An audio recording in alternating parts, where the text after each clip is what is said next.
Each group has their own knowledge. Each group has their own knowledge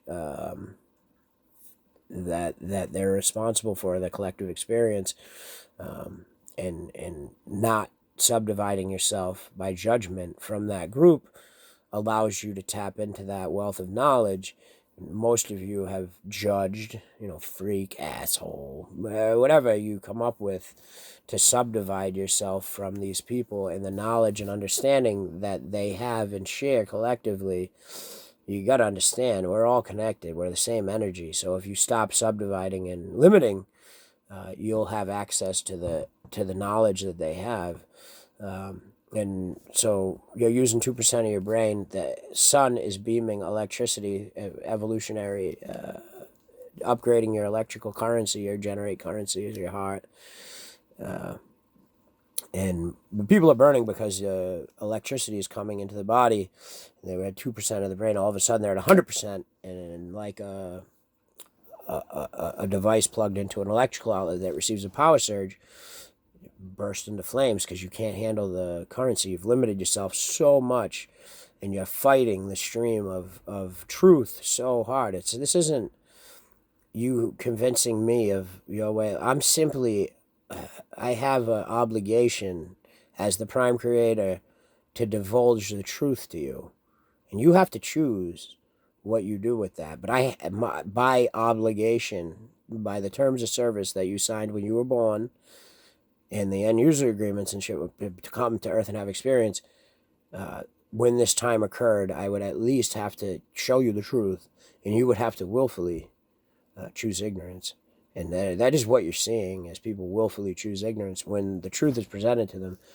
And it is what it is. It's fine. Like it says in the Bible, in every religion on earth, every warning that was given, there'll be people who live forever, and there'll be people who go extinct, and at one final swoop, and then the rest will live forever in peace for eternity in heaven on earth.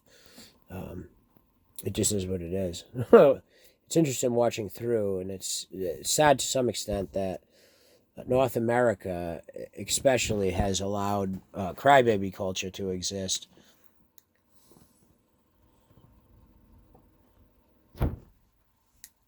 And I only say that because it truly, generally kind of is crybaby culture, where we're allowing people to just whine and piss and moan that should just be whacked over the head with a fucking stick and thrown in prison.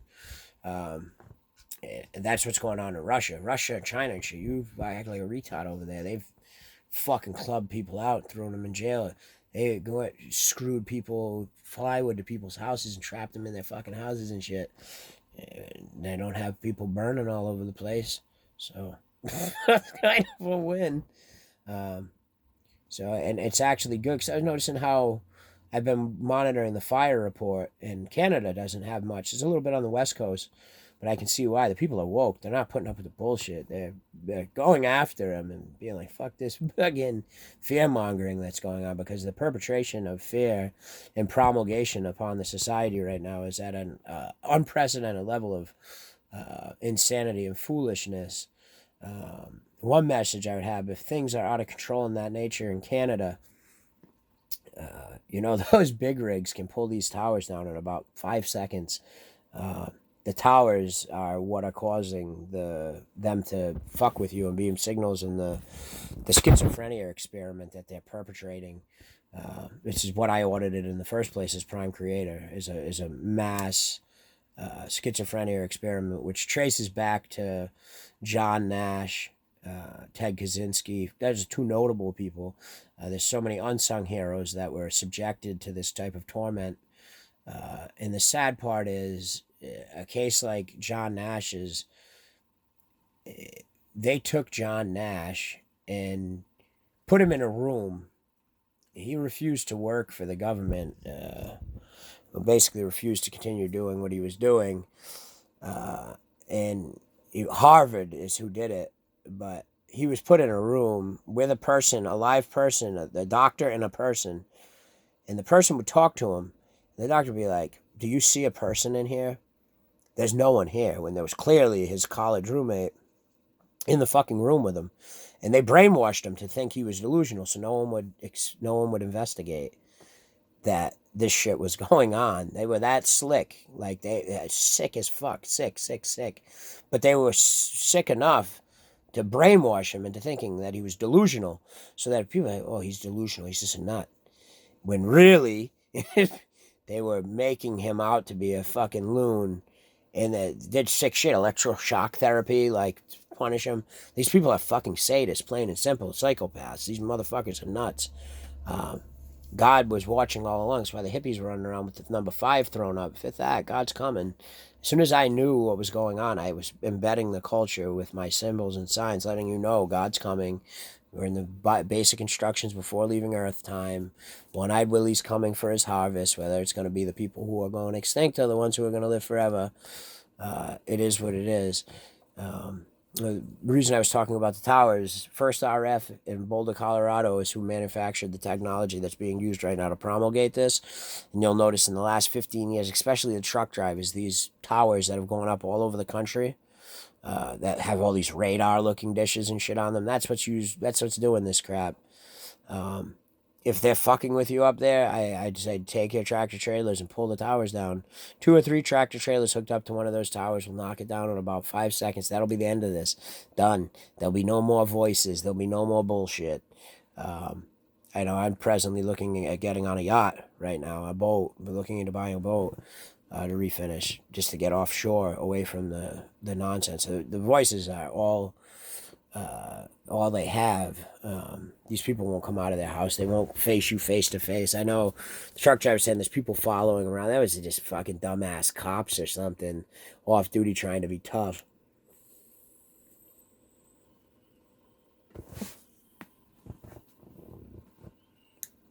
Problem is, you've got a bunch of dirty cops involved in this experimentation. So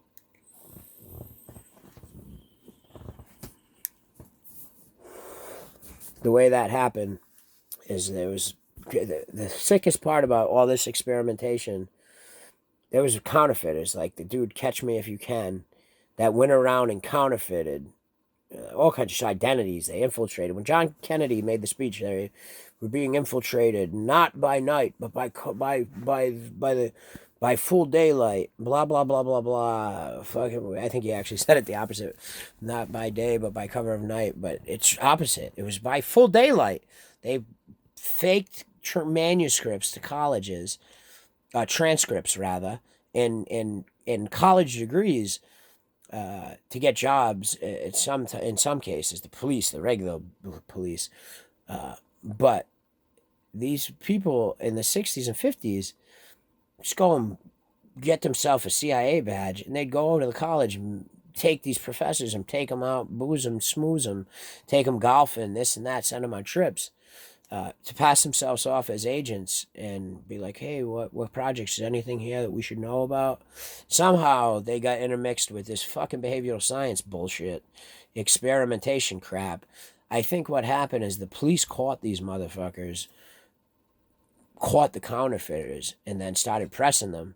Instead of arresting them, they were like, oh, you guys are ingenious. And they blackmailed these motherfuckers and started working with them, basically making them their bitch. To the police officers. And that's how the cops, I think, got their hands on most of this technology. It was straight through blackmail of people they caught doing wrong and did not prosecute, didn't go to the authorities, didn't bring it to a judge. All a cop is a transporter. A cop, his job is to, he gets a phone call for help. He comes, picks you up, fills out some, transports you to see someone who can make a decision. That's all a cop is a transporter. He brings you from point A to point B. He does some paperwork and then fucking brings you to a person that can make a decision. Cop can't make a decision other than to transport you. He can decide if it warrants seeing somebody who can actually rule on it. Fucking, that's what a cop's job is. Decide. The only decision a cop can make is if it warrants seeing a higher authority than himself. That's it. Period. That's what a cop is.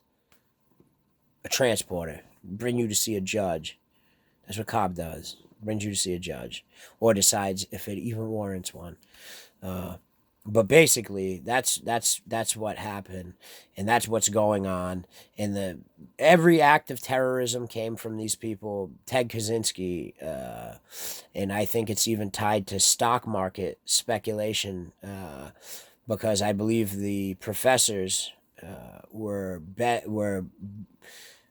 buying stocks and influencing Kaczynski who to bomb. He bombed like, airline CEOs and all this bullshit. 9/11 happened with airlines. And I believe that we can trace all the people who were involved by the speculation into these airlines, whether it was making money off a different one whose stock would rise, or what. However, that played, having foreknowledge of an attack before it happens is a tremendous chip to have in your pocket. And these are all easy things to trace. All this shit is kept track of. These people are fucking brain dead. They're not smart people. As clever as what they're doing may seem, only a fucking psychopath would act like this. Like Charlie Chaplin said in The Great Dictatorship, only the unloved hate.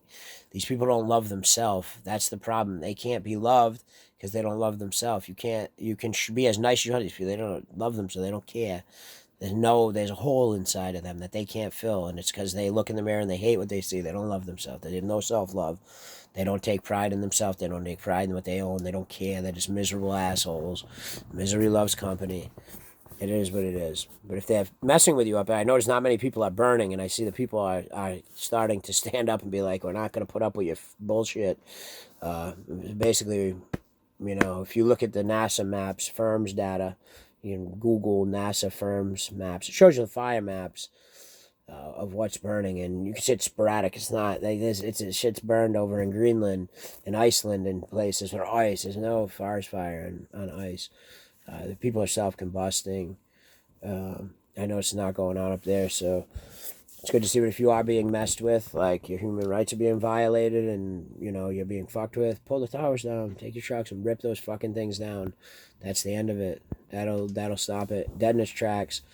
So I just wanted to give you this quick one. I see you. All right.